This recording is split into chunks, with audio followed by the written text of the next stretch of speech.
नमस्कार, मी Poonam news अनकटच्या top 10 बातमीपत्रात तुमचं मनपूर्वक स्वागत करते। पाहूया टॉप 10 न्यूज।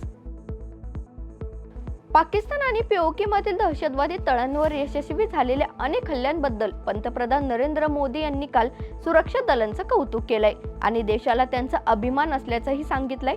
तसेच पुढील सुरक्षा आव्हानांसाठी तयार राहण्याची गरज अधोरेखित केली आहे आणि ही तर फक्त सुरुवात आहे, असं सूत्रांनी पंतप्रधानांच्या मंत्रिमंडळ बैठकीत बोलताना सांगितलंय। तर संपूर्ण देश आपल्याकडे पाहत असल्यानं ही कारवाई आवश्यक होती, असं मोदी यांनी म्हटलंय। भारताने पाकिस्तानवर प्रत्युत्तर देण्याचा अधिकार वापरलाय, कारण आमच्या सैन्याने हनुमानासारखा हल्ला केलाय। मी भारतीय सैन्याच्या शौर्याला सलाम करतो। तर आम्ही हनुमानांच्या जिन मोहिमारा तीन मोहिमारे या आदर्शाचं पालन करत अशोक वाटिका नष्ट करताना पाळला होता।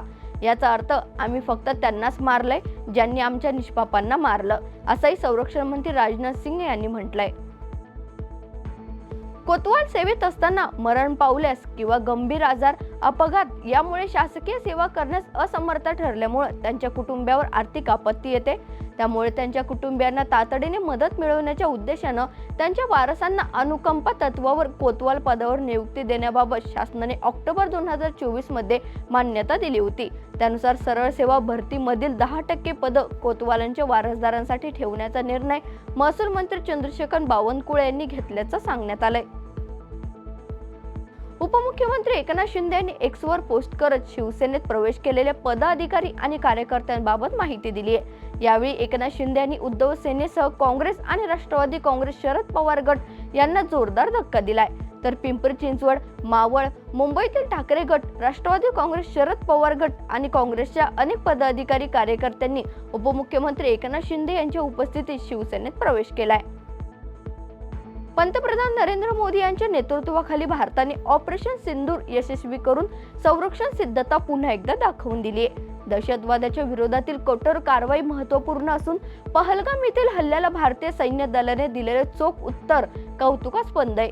सैन्य दलाची कामगिरी देशवासियांचे अभिमान वाढवणारी असल्याची प्रतिक्रिया जलसंपदा तथा पालकमंत्री राधाकृष्ण विखे पाटील यांनी व्यक्त केली आहे। भारताने पाकिस्तान आणि पाकव्याप्त काश्मीरमधील दहशतवादी तळांवर केलेल्या हवाई हल्ल्यानंतर पाकिस्तानचे पंतप्रधान शहबाज शरीफ यांनी राष्ट्राला संबोधित करताना अत्यंत कठोर विधान करत म्हटलंय की भारताला गंभीर परिणामांना सामोरं जावं लागणार आहे आणि काल रात्री केलेल्या चुकीची भारताला मोठी किंमत मोजावी लागणार आहे, असं शहबाज शरीफ यांनी म्हटलंय। मुंबईच्या विविध भागात काल सुरक्षा यंत्रणांनी युद्धजन्य परिस्थिती निर्माण झाल्यास काय करावं यासाठी मॉक ड्रिल घेतल्यात। तर मुंबईमधून देशाच्या विविध भागात दररोज हजारो प्रवासी जिथून प्रवास करतात त्या कुर्लाच्या लोकमान्य टिळक टर्मिनस या ठिकाणी मॉक ड्रिल करण्यात आलेत। मात्र यात रेल्वे सुरक्षा बल, लोहमार्ग police, Mumbai police, dog squad या यंत्रणांनीही सहभाग घेतला होता।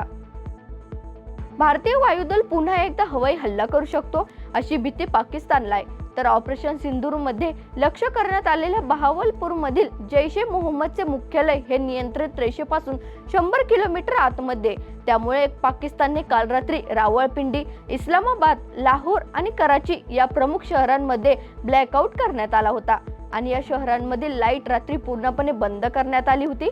त्यामुळे ही शहरे काळोख्याच्या विळख्यात असल्याचं दिसून आलंय। भारतीय सैन्याने ऑपरेशन सिंदूरच्या माध्यमातून पाकिस्तानच्या दहशतवाद्याला चोख प्रत्युत्तर दिलंय। मात्र त्याच पार्श्वभूमीवर गुजरातमधील नरेंद्र मोदी स्टेडियम बॉम्बने उडवून देऊ अशा धमकीचा मेल पाकिस्तानमधून देण्यात आलाय। या धमकीनंतर सुरक्षा एजन्सीनी तपास सुरू केलाय आणि अहमदाबादमधील स्टेडियम आणि त्यांच्या आजूबाजूच्या परिसरात सुरक्षा वाढवण्यात आली आहे। भारतासाठी 2 ICC ट्रॉफी जिंकणाऱ्या रोहित शर्माने काल कसोटी क्रिकेटमधून निवृत्ती जाहीर केली आहे। त्याने संध्याकाळी 7:30 वाजता त्याच्या सोशल मीडिया अकाउंटवर त्याच्या निवृत्तीची माहिती दिली आहे। तर रोहित एकदिवसीय आणि T20 मध्ये खेळाडू आणि कर्णधार म्हणून उत्कृष्ट खेळाडू होता। या बातमीसह टॉप 10 बातमीपत्रात तिथेच थांबूयात। पाहत राहा न्यूज अनकट।